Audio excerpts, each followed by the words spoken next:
안녕하세요, 케이크학 권종우입니다. 오늘은 영상용 카메라 어떻게 골라야 되는지 설명드려보려고 합니다.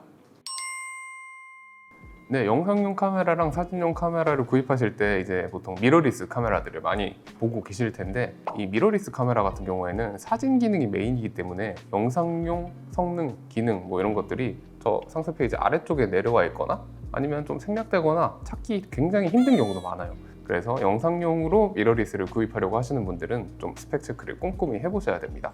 하지만 영상용 스펙이 어떤 건지, 어떤 것들이 중요한지 알지 못하는 상황에서 복잡한 카메라의 상세 페이지를 봐봤자 와, 이 길고 언제 다 읽어 이런 생각만 들지 어떤 카메라를 사야 되는지 명확하게 답이 안 내려지는 경우가 많을 거예요. 그래서 제가 영상용 카메라를 구입할 때 조금 중요하다고 생각되는 것들 위주로 해가지고 설명을 드려보겠습니다. 우선 인풋 아웃풋 단자들부터 살펴보도록 하겠습니다. 영상용 카메라에서 제가 가장 먼저 보는 I/O 단자는 바로 마이크 스피커 잭입니다. 이 3.5파이 마이크 잭 같은 경우에는 대부분의 미러리스에 있어요. 없는 경우를 오히려 더 찾아보기가 힘든데, 사운드 모니터링을 하고 싶다라고 하시는 분들은 미러리스 카메라에 헤드폰 잭이 있는지 꼭 살펴보셔야 됩니다. 마이크 잭만 있고 헤드폰 잭이 없는 경우도 많거든요. 그냥 가벼운 영상을 찍고 내가 브이로그를 하는데 헤드셋으로 모니터링을 하면서 할 수는 없잖아요. 그런 카메라를 구입하시는 용도라면 어차피 헤드폰 잭이 필요가 없겠지만, 그렇지 않고 내가 다른 사람 인터뷰를 찍는다든가 사운드가 중요한 컨텐츠를 만들어야 되는 분들이라면 헤드폰 잭의 유무를 꼭 파악하시는 것이 좋습니다. 스크린 같은 경우에는 우리가 영상을 찍을 때 보통 어떤 구도를 많이 찍느냐에 따라서 고르시면 될 텐데, 주로 많이 찍는 거 셀피, 부감, 그리고 양각 이 정도가 있겠죠. 이제 셀피를 찍기 위해서는 내가 화면을 봐야 되니까 이제 플립이 되는 액정이라든가 스위블이 되는 액정이 필수가 될 거고요. 남을 찍어주는 경우가 많다면 양각이나 부감, 앵글을 많이 활용하게 될 텐데, 그런 경우에는 틸트 액정 같은 것들도 편리하게 사용하실 수가 있습니다. 하지만 이런 액정 중에서 가장 범용적으로 사용하기 좋다고 생각하는 건 스위블 액정입니다. 요즘 많은 미러리스가 스위블 액정으로 나오고 있으니까 영상을 찍으신다면 스위블 액정을 구입하시는 걸 추천드리는 편이에요. HDMI는 마이크로 HDMI, 미니 HDMI, 그리고 풀사이즈, 그냥 일반 HDMI 이렇게 세 가지로 나뉘는데, 무조건 풀사이즈, 가장 큰 HDMI가 좋습니다. 무조건 좋아요. 하지만 이제 여러 가지 이유로 인해서 미러리스의 작은 바디 안에는 풀사이즈의 HDMI가 들어가지 않는 경우도 많습니다. 소니의 카메라 같은 것들 보면은 자기들이 풀사이즈 HDMI를 쓴다고 상세 페이지에 이렇게 자랑을 해놓거든요. 이것만 봐도 HDMI 풀사이즈 쓰는 게 얼마나 좋은 건지 확인을 할 수 있는 거죠. 그렇기 때문에 보통 풀사이즈 HDMI라고 자랑을 해놓지 않았으면 마이크로나 미니라고 생각하셔도 된다고 생각을 합니다. 마이크로나 미니라고 딱히 성능이 떨어지는 건 아니고, 이제 단자가 자주 부서진다든가 잘 빠진다든가 단자 가격이 비싸다든가 찾기 힘들다든가 이런 단점이 있는 거지, 성능상에서 큰 문제는 주로 없습니다. 하지만 어쨌든 풀사이즈 HDMI가 좋다는 거 알아두시면 좋을 것 같고, 그럼 HDMI 왜 필요하냐? HDMI 필요한 이유는 비디오 아웃을 하기 위해서인데, 비디오 아웃을 하는 메인 목적 자체는 모니터링의 목적이 가장 큽니다. 이제 외부 모니터를 단다든가 무선 영상 송수신기 같은 것들을 활용해가지고 큰 화면으로 모니터링을 하면서 영상을 찍고 싶다 하실 때 HDMI가 필요하고, 또 카메라가 가진 영상 녹화 스펙은 짱짱한데 이걸 메모리 카드 안에 담지 못하는 경우가 있어요. 그런 경우에는 HDMI를 통해서 카메라가 읽어내는 그 비디오 데이터를 외부 레코더를 빼내가지고 레코더에서 녹화를 하기도 합니다. 그런 레코더로 녹화를 할 때도 HDMI가 필요하게 되죠. 하지만 이 HDMI 같은 경우에는 외부 레코더나 모니터를 많이 사용하지 않으실 분들 같은 경우에는 크게 중요하게 여기지 않으셔도 괜찮습니다. 그 다음은 다이얼이랑 버튼인데, 사진도 마찬가지지만 저는 그래도 좀 옛날 사람이라 그런가, 그렇게 옛날 사람은 아닌데, 아무튼 LCD 스크린이 풀터치로 나오고 있는 시대예요. 이거 안 되는 카메라 거의 없는 상황인데도 저는 그래도 물리 버튼이 다양한 게 좋더라고요. 그래서 풀터치로 모든 설정이 가능하다 하더라도 많은 다이얼과 버튼이 존재하고 그것들이 또 커스텀이 가능한 버튼들이라면 굉장히 영상 촬영에 많은 도움이 됩니다. 방적이라는 거는 먼지 그리고 습기를 막아주는 기능인데, 카메라에 어쨌든 간에 저런 구멍들이 많잖아요. 그런 구멍들이 다 고무 같은 걸로 실링을 해가지고 습기 있는 환경이나 먼지가 많은 환경에서도 카메라가 작동할 수 있도록 도와주는 어떤 기능 같은 건데, 외부 촬영을 많이 하신다 라고 하시는 분들한테는 거의 필수라고 생각합니다. 예를 들어 캠핑 같은 곳을 가서 영상을 찍으려고 했는데 아침에 일어나서 설이나 이슬이 엄청나게 많이 맺히거든요. 방진 방적이 안 되는 카메라 같은 경우에는 카메라가 축 젖어 있어요. 그래서 외부 촬영을 위주로 하시는 분들이라면 방진 방적을 지원하는지 여부도 꽤나 중요하게 체크해 보시면 좋을 것 같습니다. 이게 범용성에 따라 다르지만 오토포커스는 꼭 되는 모델로 저는 추천을 드리려고 해요. 이 오토포커스 같은 경우에는 상세 페이지 보면 다들 자사의 AF가 매우 뛰어나고 훌륭하고 과학적이고 엄청난 기술력을 바탕으로 만들었다라고 얘기는 하지만, 이게 상세 페이지만을 보고 알기 힘든 스펙 중에 하나입니다. 오토포커스가 얼마나 잘 튀느냐, 얼마나 부드럽게 트래킹을 하느냐, 이런 부분들은 실제로 써보지 않고는 알기 힘든 부분이기 때문에 이런 부분들은 좀 리뷰 같은 것들을 많이 참고하시는 것을 추천드립니다. 개인적으로 이 오토포커스 때문에 캐논이랑 소니 카메라를 많이 추천하게 되는 것 같아요. 그리고 AF 보실 때 컨트라스트 AF 단독으로 오토포커스를 하는 카메라는 지금 현 시점에서는 구입하지 않는 걸 추천드립니다. 가끔 가다가 캐논 같은 경우에 듀얼 픽셀 오토포커스라는 것이 굉장히 훌륭하거든요. 그 듀얼 픽셀 오토포커스를 지원하는데 4K 영상에서는 컨트라스트 AF로만 동작합니다. 이런 것들이 조그맣게 이렇게 적혀 있기도 해요. 캐논의 그 좋은 AF가 4K 영상을 촬영할 때는 적용이 되지 않는 경우도 간혹 있습니다. 200D2 같은 경우에 그랬었는데 요즘에는 이런 식으로 나오는 거는 많이 없는 것 같긴 합니다. 그리고 중요한 거 있죠. 해상도. 해상도가 우리가 흔히 말하는 4K, 6K, 8K 이런 것들인데, 제 생각에는 4K 정도면 해상도는 충분하다고 생각을 합니다.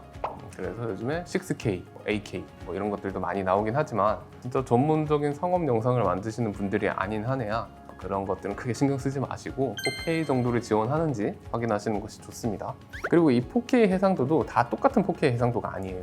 여기 보시면은 오버샘플링을 했다, 6K 이미지를 4K로 오버샘플링했다, 풀프레임 8K 센서의 모든 유효 화소의 신호를 오버샘플링해서 4K 영상을 만든다, 이런 식으로 자기들 자랑을 하고 있거든요.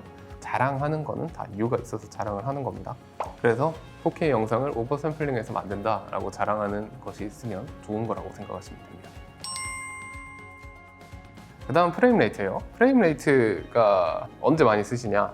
고속 촬영을 할 때 많이 쓰죠. 그러니까 슬로우 모션 촬영하실 때 프레임 레이트를 많이 활용하게 되시는데, 이 프레임 레이트 같은 경우에는 해상도랑 좀 붙어서 생각을 하셔야 돼요. 해상도에 따라서 프레임 레이트가 결정되는 경우가 많기 때문에 이것도 좀 중요하게 체크해 보셔야 되는 부분입니다. 저는 4K에서 60p, FHD에서 120p 정도 지원하면 훌륭한 카메라라고 생각을 하는 편이고, 또 의외로 슬로우 모션을 많이 사용하지 않는 분도 많기 때문에 그런 분들 같은 경우에는 4K 30p 그리고 FHD는 60p 정도만 지원을 한다 해도 좋은 영상을 찍는데 큰 문제는 없을 겁니다. 그 다음은 센서 사이즈예요. 센서 사이즈가 가격을 결정하는 아주 큰 요소인데, 센서 사이즈가 크면 노이즈 억제력도 좋고 심도 표현도 좋고 그다음에 컬러 표현 같은 것도 좋아요. 그래서 센서는 거거익선이다. TV랑 비슷해요. 크면 클수록 좋다. 이런 얘기도 많이 하시는데, 또 센서 사이즈가 작을 때 좋은 점도 있습니다. 센서 사이즈가 작으면 프레임 레이트를 확보하기가 좀 수월해지고 비트 뎁스도 확보가 잘 되는 경우가 많습니다. 게다가 렌즈가 중요하잖아요. 또 렌즈 같은 경우에는 센서가 크면 클수록 비싸지는 것도 꼭 생각하셔야 될 부분입니다. 그래서 풀프레임 카메라를, 센서가 큰 카메라를 사시면 카메라 바디만 비싸지는 게 아니라 같이 구입하셔야 되는 렌즈도 그만큼 비싸진다. 이것도 꼭 생각하셔야 될 부분이에요. 네, 그 다음은 크롭 유무도 체크를 해보셔야 됩니다. 이제 크롭 같은 경우는 왜 하느냐? 이제 4K 영상을 1초에 30번 찍으면 4K 30p 영상이 되잖아요. 근데 4K 영상을 1초에 120번 찍으면 4K 120p 영상이 됩니다. 근데 4K 영상 30장까지는 저장하는 게 어렵지 않아. 근데 4K 영상을 1초에 120장을 찍어서 저장하려면 카메라가 힘든 거예요. 그러니까 도화지 사이즈를 조금 줄이는 거죠. 그런 식으로 크롭을 하게 돼요. 소니 α7S3 같은 경우에는 이제 4K 120p로 촬영을 할 때 10% 정도 크롭이 됩니다. 네, 이런 이유로 인해서 해상도에 따라 프레임 레이트에 따라서 크롭이 되는 경우가 있는데 이거 반드시 체크하셔야 되고, 잘못하면 나도 모른 채 풀프레임 카메라를 사가지고 4K 영상을 찍어야지 했는데 막상 사고 보니까 4K 영상을 찍을 때는 크롭이 된다네요. 그래서 마이크로 포 서드의 센서 사이즈 수준으로 영상을 찍게 되는 경우도 있습니다. EOS R 같은 경우가 그랬죠. 그런 것들이 상세 페이지에 표시를 잘 안 해주는 경우도 있기 때문에 이런 부분도 리뷰를 좀 참고를 하시던가 아니면 상세 페이지를 진짜 꼼꼼히 보셔가지고 크롭 유무를 체크를 하셔야 됩니다. 요즘은 그래도 표시를 잘 해주는 것 같긴 해요. 손떨림 방지는 내장 손떨림 방지를 지원하는 카메라들이 있어요. 카메라 바디 안에서 센서가 짐벌처럼 이렇게 움직이면서 손떨림을 보정해주는 그런 기술인데 저 같은 경우에는 이걸 필수 기능으로 보지는 않는 편입니다. 왜냐하면 렌즈 IS 같은 경우에는 렌즈에서 보정을 잡아주는 거라서 그나마 좀 자연스럽거든요. 제 생각이긴 하지만 근데 바디 IS 같은 경우에는 좀 부자연스러워요. 그래서 핸들들을 할 때 저는 바디 손떨방이 있는 카메라를 쓸 때도 끄고 하는 경우도 꽤 많아요. 그래도 내가 만약에 딱 서가지고 삼각대처럼 찍고 싶다 이런 경우에는 바디 손떨방이 굉장히 큰 도움이 됩니다. 배터리 타임은 많을수록 좋죠. 뭐 이렇게 새 배터리가 나와가지고 이렇게 많이 찍을 수 있어 라고 자랑하는 상세 페이지 내용들도 꽤 있는 편이긴 한데 배터리 같은 경우도 AF랑 비슷해요. 이게 막상 써보기 전까지 상세 페이지 스펙대로 안 나오는 경우가 많습니다. 그렇기 때문에 배터리 타임 같은 것도 리뷰 같은 것들로 체크를 해보시던가 하는 게 좋다고 생각을 합니다. 그리고 최대 녹화 시간도 확인할 필요가 있습니다. 장시간 녹화를 하시는 경우도 많아요. 이제 예전에는 동영상 촬영이 미러리스 같은 애들이 30분으로 제한 걸린 경우가 많았거든요. 하지만 요즘엔 많이 풀려 있어요. 이게 상세 페이지에 보통 표기를 많이 해놔요.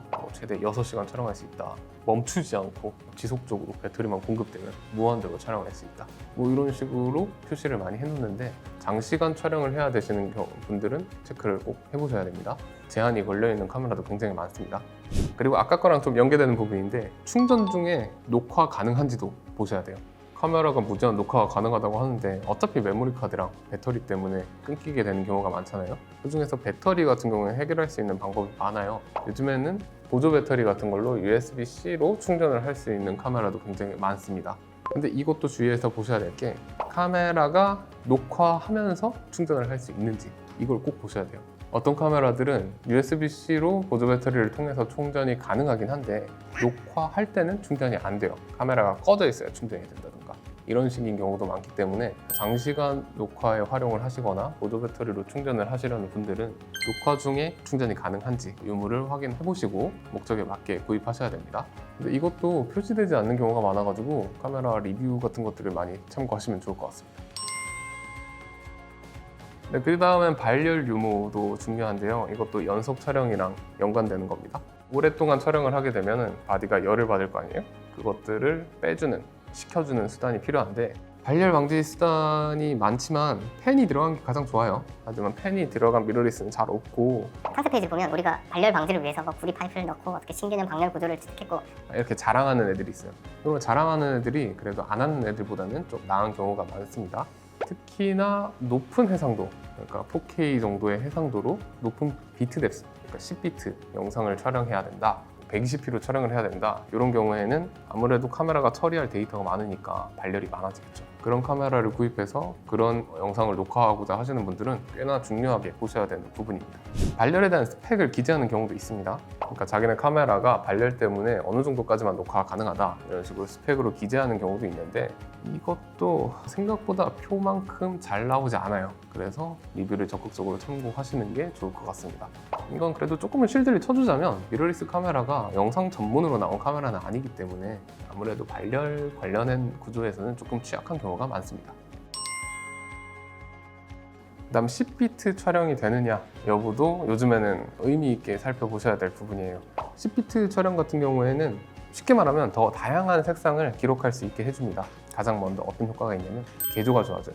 이미지가 훨씬 더 부드러워진다는 얘기로 받아들이셔도 괜찮습니다. 주의해서 보셔야 될 게 또 있어요. 근데 이게 특정 모드에서만 10비트가 되고 일반적으로 우리가 많이 찍는 일반 픽처 프로파일로 동영상을 녹화할 때는 10비트가 안 되는 경우도 많습니다. 이것도 제대로 표시가 안 돼 있는 경우가 많아서 리뷰를 보시는 게 좋은데 일반적으로 영상 스펙에서 우리가 10비트 촬영을 해요 라고 적극적으로 말하지 않으면 다 8비트라고 그냥 생각하셔도 좋습니다. 제가 캐논 유저라서 캐논 예를 많이 들게 되는데 캐논 EOS R5 같은 경우에는 10비트로 녹화가 가능합니다. 하지만 여기 상세 페이지 이미지를 보시면 알겠지만 10비트 캐논 로그 가능하다고 돼 있고 10비트에 HDR PQ 가능하다고 돼 있어요. 이렇게 표시를 해놨으면 어떻게 받아들이시면 되냐면 캐논 EOS R5로 영상을 찍을 때 캐논 로그 모드로 찍을 때는 10비트가 되는구나, HDR PQ로 찍을 때 10비트가 되는구나, 나머지 모드로 찍을 때는 10비트가 안 되는구나, 8비트로 녹화가 되는구나, 이렇게 이해를 하시는 것이 좋습니다. 이런 거는 좀 표기해놨으면 좋겠는데 그래서 언급 없으면 다 8비트라고 생각하셔도 돼요. 그래서 8비트를 못 쓰냐? 그렇진 않습니다. 8비트 영상도 아주 요즘에는 훌륭하게 잘 나오기 때문에 10비트면 더 좋다는 거지 8비트가 안 좋다는 얘기는 아니니까 그것도 참고만 하시면 좋을 것 같습니다. 그 다음에 HDR 촬영을 지원하는지도 보시면 좋아요. 요즘에 HDR을 지원하는 카메라가 많아져가지고 이걸로 이제 로그 촬영, 로우 촬영 이런 걸 약간 대체할 수도 있습니다.